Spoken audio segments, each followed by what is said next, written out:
Everyone. तो आज का हमारा टॉपिक है कॉन्टिनेंटल ड्रिफ्ट थ्योरी, जो कि 1912 में अल्फ्रेड वेगनर ने अपनी book the origin of continents and ocean में प्रपोज की थी। उनकी थ्योरी क्या थी? उनकी थ्योरी ये थी कि आज हमारे प्रेजेंट में जो भी कॉन्टिनेंट्स अलग अलग हैं वो पहले एक ही कॉन्टिनेंट था जिसे उन्होंने सुपर कॉन्टिनेंट बोला। उसका नाम था पेंजिया। और जो हमारा महासागर यानी कि ओशियन था वो एक उसको उन्होंने नाम दिया पेंथालासा। लेकिन 200 मिलियन वर्ष पहले ये पेंजिया जो था इसका भी स्प्लिट हुआ, यानी कि ये दो भागों में टूटा। तो इसका जो नॉर्थ का भाग था वो कहलाया लॉरेशिया और जो साउथ का भाग था वो कहलाया हमारा गोंडवाना लैंड। लेकिन इस ड्रिफ्ट ये जो भी हुआ उन्होंने इसके संबंध में एविडेंसेस भी दिए। उन्होंने बताया, सबसे पहला एविडेंस उन्होंने दिया जिक्सो फिट का। जिक्सो फिट यानी कि एक जैसे पजल होती है वैसे।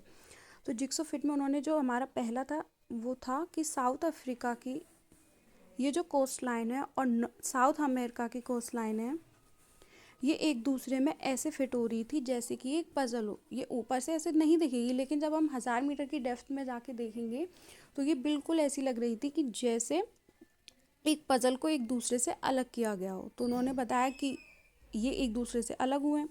दूसरा एविडेंस इन्होंने दिया जियोलॉजिकल एविडेंस।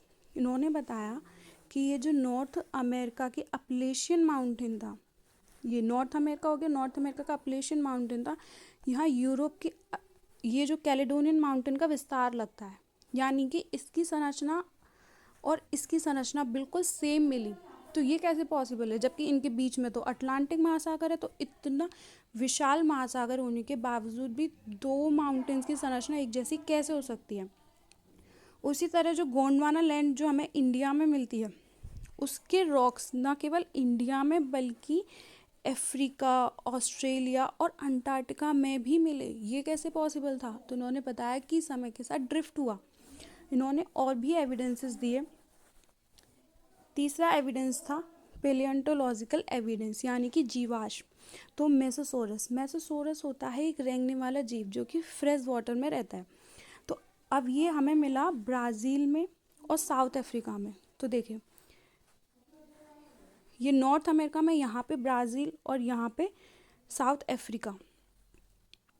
तो ये इतना कैसे पॉसिबल था कि ये जो ब्राज़ील के जीव है जिसकी जीवाश्म हमें ब्राज़ील में मिल रहे हैं वही हमें साउथ अफ्रीका में भी मिल रहा है?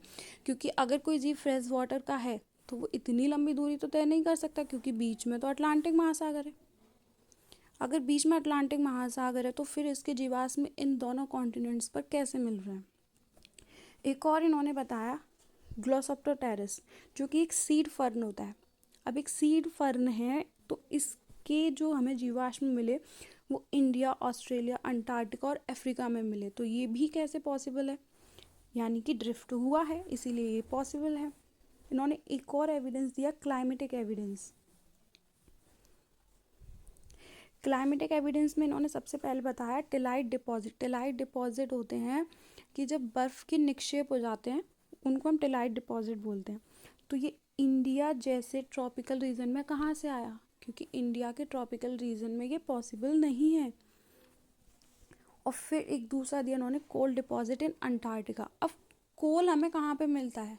जिसमें पहले पेड़ पौधे हों वहीं पे हमें मिल सकता है कोल। लेकिन अंटार्कटिका जैसे बर्फीले क्षेत्र में कोल कहाँ से आया? यानी कि इन्होंने बताया कि पहले एक सुपर कॉन्टिनेंट था सारे, जो बाद में जब ड्रिफ्ट हुआ धीरे धीरे तो ये एक दूसरे से अलग हुए। इसी के संबंध में इन्होंने एक और एविडेंस दिया, वो था प्लेसर डिपॉजिट।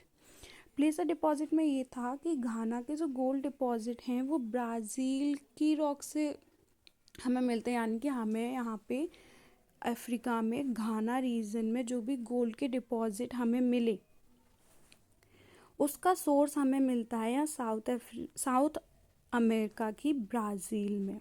तो ये भी कैसे पॉसिबल है? तो इन्होंने इस संबंध में इतने सारे हमें एविडेंसेस भी दिए। लेकिन कुछ प्रॉब्लम्स भी थी, क्योंकि ये उस चीज़ को प्रूफ नहीं कर पाए ना, तो उनके कुछ ड्रॉबैक्स भी रहे थे। और इन्होंने ये भी बताया था कि ये जो ड्रिफ्ट हुआ उसके पीछे कुछ फोर्सेस लगे जिसकी वजह से ये ड्रिफ्ट हुआ। तो इसके पीछे फोर्सेस क्या लगे? सबसे पहले लगा था polar fling force, polar fling force क्या होता है? एक सेंट्रीफ्यूगल फोर्स होता है जो कि अर्थ की रोटेशन के हिसाब से लगता है। जब अर्थ का रोटेशन होता है तो ये केंद्र से बाहर की ओर लगता है, यानी कि इस प्रकार से जब ये, अगर ये पृथ्वी रोटेशन में है तो यहाँ केंद्र से चीज़ें बाहर की ओर जाएंगी। इसी तरह इसका ड्रिफ्ट हुआ, ये सुपर कॉन्टिनेंट था, इसका ड्रिफ्ट हुआ तो ये अलग अलग दिशाओं में सुपर कॉन्टिनेंट्स थे जो वो अलग अलग कॉन्टिनेंट्स में गए। फिर उन्होंने एक बताया था टाइडल फोर्स, जो कि हमारे सूर्य और चंद्रमा का ग्रेविटेशनल पुल होता है। लेकिन ये दोनों सफिशिएंट नहीं थे, क्योंकि अगर उस समय टाइडल फोर्स इतना होता तो आज के टाइम तक तो पृथ्वी का घूर्णन ही बंद हो गया होता। तो ये इनकी लिमिटेशंस थी। इनका क्रिटिसिज्म भी किया गया क्योंकि ये एक पुख्ता साक्ष्य प्रदान नहीं कर पाए। तो इन्होंने और ओशियन की क्रस्ट को खींचने के लिए इतने ये जो बल थे, ये जो फोर्सेस थे, पोलर फ्लिंग फोर्स और टाइडल फोर्स सफिशिएंट नहीं थे। और ये भी था कि बीच ये ना वोल्केनो और माउंटेन बिल्डिंग को भी एक्सप्लेन नहीं कर पाए कि प्लेट्स में, जब ये प्लेट्स के बीच में वोल्केनो और माउंटेन बिल्डिंग कहाँ से हुआ।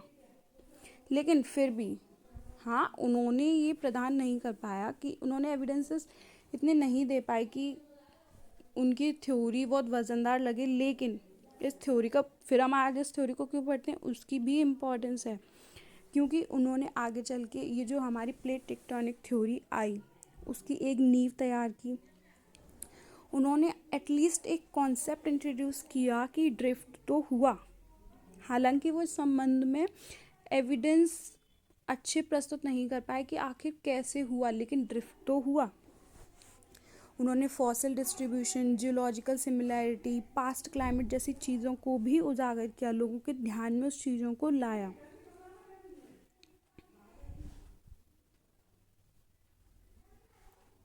Okay, that's it. आज का ये हमारा टॉपिक था, continental drift theory. Thank you.